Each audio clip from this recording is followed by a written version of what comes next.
سخی آه سخی بیا بچه اون بالتی ها رو بیدی او کارخانه را موکنی دختر مختار مونی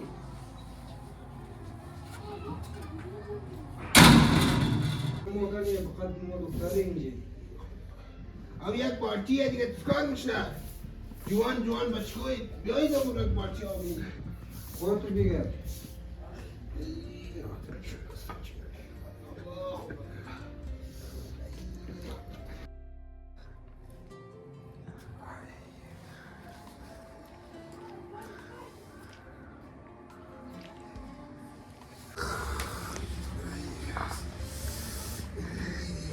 Adam due settimane fatto subito.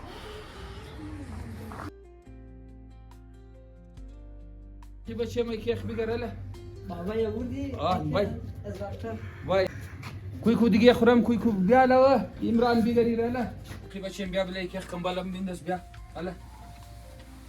پوت کوی کیخ بچه ما خوب سی بنداز بلش کم بال پوت شیر خوب سی از دست شمو بچه د خانه دو جوان بچه باشه ای که د اسپیتال ور از دست جوان بچه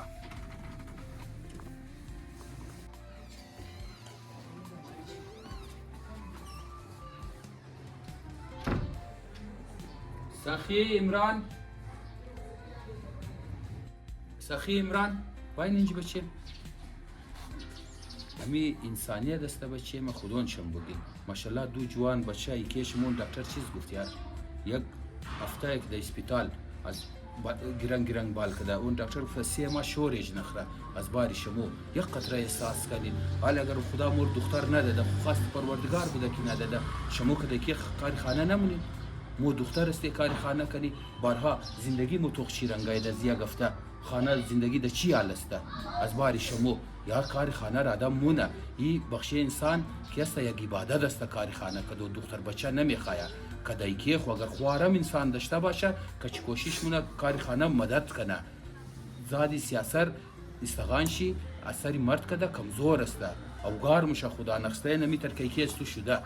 چرا کار نمونین شما د خانه مو دختر است کاری خانه کنی دختر بچه نمیخواه کاری خانه خوش یک افضل عبادت است همیشه کوشش کن کدی که کار کن دیگه که حالا این تو خو کار نکردین یا گولی جارو نمیتونین کمره صاف نمیتونین دیگ بار نمیتونین خانه زندگی د چی حال است اون دکتر چیز گفته که تو را امیتر خدا نخسته و گفت کار شونه که زندگی بر دبلی بستر باشه سرسنبال از مور کی روست مونه کالا کی مشره میمان را کی حضور مونه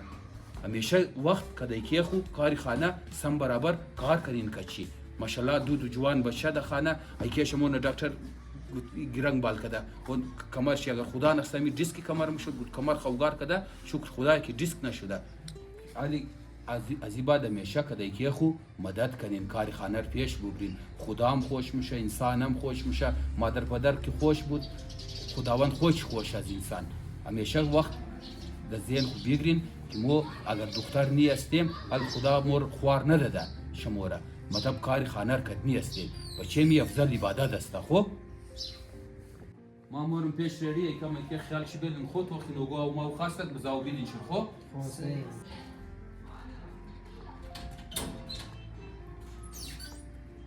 بابای راست میگه کاری خانه رو موم هدی ای که دنجار نمیست از این بعد کاری خانه رو موم میشه ما این پیسه رو بگیر और बड़े का रोटी बाई रो हम और शेयर कर रहा हूँ सही